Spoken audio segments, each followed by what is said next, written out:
Hi, welcome to this guide, which is the last in a series of guides where we discuss every single culture for each of the different eras in the game for how strong or weak they are. So we've covered the ancient, the classical, the medieval, the early modern era, as well as the industrial era in the past. If you want to sort of go back to the start of the guide, get a little bit of context, have the sort of way that the difficulty works in this game explained, there's a link in the description below the like button to the first guide in this series, the ancient era. So feel free to go there, and then some of this discussion will make a lot more sense to you. As always, we're only going to be talking about the Humankind difficulty and playing against the AI only. At this point I've won about 3 or more games on the Humankind difficulty, all of which you can take a look at on the channel because I streamed all of them, and I have about 120 or so hours in the game. So in this guide we'll first talk a little bit about the context of the contemporary era, what's likely going on in your empire at this point, and then we'll look at each of the cultures that's available in the contemporary era for sort of how good they are and how quickly they let you finish the game. Okay, so we'll start with talking a little bit about the contemporary era. At this point in the game, you actually have already won because of the massive advantage that you have over the AI. You just need to close the deal, essentially. You are way ahead of the AI, and you can pick any of the ways that the game lets you win, sort of finish the game, and you have a lot more fame at the end of the game than the AI. At this point in the game, you have your science is sort of really good, although you will need a lot more science to be able to get through the contemporary era pretty quickly. You do have a lot of industry. Sorry about that. A lot of industry, and you don't really need a lot more industry to actually be able to finish the game. Your cities are stable at this point in the game, and you can basically build as many quarters as you want without worrying about the stability, even if you have to weave in some commons quarters here and there. So that's sort of the context, right? You're trying to close out the game, you need a bit of extra science to be able to get to one of the win conditions. Okay, we'll first talk about some of the expansionist and militarist cultures, although there aren't any militarist cultures actually in this last part of the game. The two are here the Americans as well as the Soviets. At this point in the game, extra territory doesn't really help you, even if you're trying to win a militarist victory by wiping out or subjugating all of the other empires. There are a lot better ways, like the atomic bomb, to actually do that. There's actually a video or a stream on the channel if you want to go check it out, where we wipe out all of the other empires, all of the other cities that we don't own in the entire game using nuclear weapons, which was pretty fun.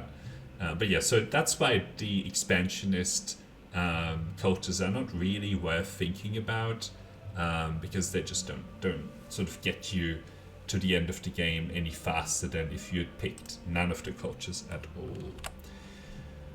Okay, the other culture that we can take a quick look at, which feels bad because I actually live in Australia, but the Australians are not very good.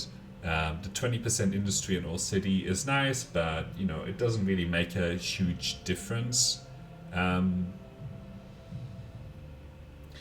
The other thing is that the strip mining complex here is not very good. Basically, you're not going to have a strategic resource in every single territory, and even if you do, you probably only have one. So the strip mining complex is going to be limited quite severely by that.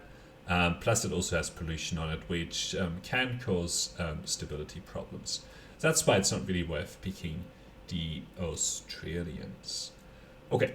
Next, we'll look at the two Esphete cultures, which are the Egyptians as well as the Indians.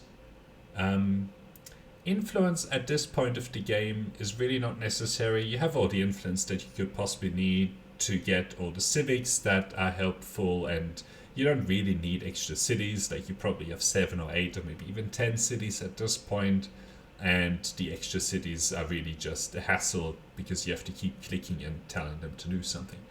That's why it's not really worth picking these as feed cultures. And even you're doing pretty good on your religion. Either you've taken over the world with your religion, or your religion has disappeared a long time ago because you got unlucky with the AI. So this ashram really isn't worth actually picking.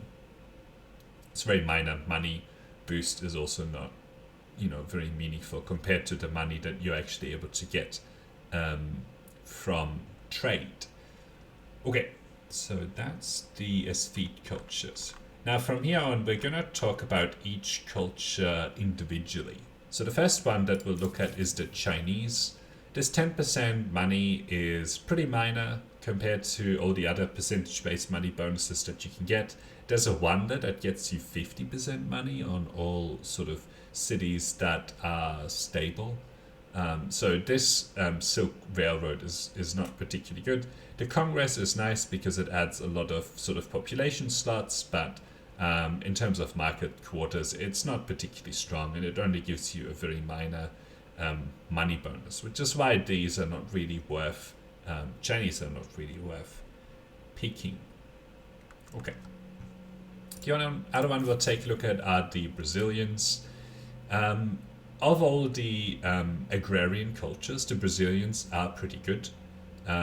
So the lungs of the planet, which gives you +3 food on tiles producing food, is pretty good.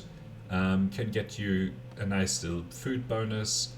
The agronomy lab, on the other hand, is not that good. The food per population is nice, but if you have a lot of population, the extra population isn't really that helpful. The problem with agrarian cultures in the Humankind game is that you are limited with the population growth to 1 per turn, and even if that was taken away, you're going to have a hard time finding slots for your populations in your cities without building many quarters anyway, and then you're going to get a lot more yields from your quarters compared to your population. So that's why the Brazilians are not really worth picking at this point in the game. Okay, so now that we've discussed all of the cultures that are on the weaker side, there are actually 3 cultures in this era, in the contemporary era, that are pretty good. We'll start talking sort of the least strong of these, which are the Swedes. And you go, wow, the Swedes are really good. Yes, I know, but the other 2 that we'll discuss in a minute are even better than the Swedes. Now, the price science is quite good because of the science per district, not just on the research quarter, but on any district. So that can have a really big impact, as well as getting the science and research quarter. So this is a nice little bonus. The Research Institute is also pretty good because of the +3 science per district, which can often be hundreds of science that you get from the Research Institute for each one that you actually put down. And you can put 1 per territory, so that can be net you like thousands and thousands, if not tens of thousands of science. So that's pretty good. Now, the even better science culture are the Japanese. Not only do they give you this -20% on all technology costs, which is basically a 20% science boost across your empire, they also have this robotics labs, which gets additional industry on makers quarter, as well as additional science on research quarters, which is really good. They also count as makers as well as research quarters, so you'll get both science as well as industry yields from it. They also get scale reasonably well on the back of adjacent districts, and they also have a nice little bit of built-in industry, although they do have pollution, so you have to be careful with that. Make sure that you have plenty of extra stability to be able to deal with this pollution. That on its own would make these worse than the Swedes, but one of the things that they have here is this collective minds affinity action, which is also available on the Swedes actually, but because the Japanese have this extra industry, it's going to be even better on the Japanese. So if you have cities that are have like 10k industry and maybe 3k money, that's going to let you turn all of that into science, which can boost you up by like 13, 14, maybe even 15,000 science per city. And if you have 6 or 7 cities, that's, a lot of science. The only drawback of this is that then you can't do anything else, right? So great, you're getting all of the science, but you can't actually launch the Mars project because all your cities are busy producing science, or you can't actually build nukes because all of your cities are busy producing science. So that's a drawback. Plus, once you activate this, you're stuck with it for at least 5 turns. And 5 turns in the contemporary can be quite long. I've sped through the contemporary era in like 7 turns, and then I've won the game. So having your cities locked to producing something for 5 turns is actually not very good. So that's both the strength and the weakness of the Japanese. Okay, so that leaves the Turks. What? You're telling me an agrarian culture is the best science culture in the game? Yes. And I'll explain. It's not because of the food per population, which is nice, but not really that meaningful, as we've already discussed. Food is not that good at this point in the game.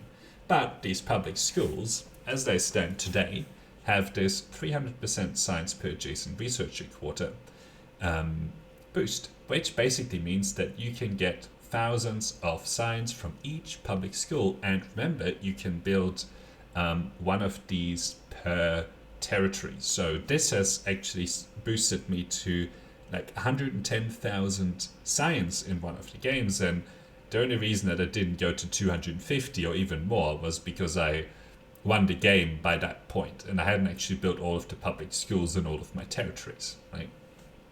So these public schools are really, really strong. The other thing is that there's actually this stealthy operative missile, which is really cool. This is a nuclear bomb, I believe, or nuclear missile, and it has a very nice range. So one of the problems that you have when you launch nukes is that they only have a limited range. So this sort of addresses that, and there's also a way, you can look up this guide on my channel, there's also a way to actually move your nukes into the aircraft carrier, so then you have a mobile nuke, right? So that's the other way of addressing it. But yeah, this stealthy operative missile is nice if you're trying to launch nukes and wipe out all the enemy empires. But yeah, so in summary, the Turks are basically the best, if not the best, they're the best culture in the contemporary era as they stand, if not the best, and they're also probably one of the best cultures in the whole game, and competing with the Harappans and the Mughals. The Swedes and the Japanese are also really good because of the fact that they have this affinity action of collective minds, and they also boost your science nicely with their special district. So yeah, thanks for watching, and until next time, bye.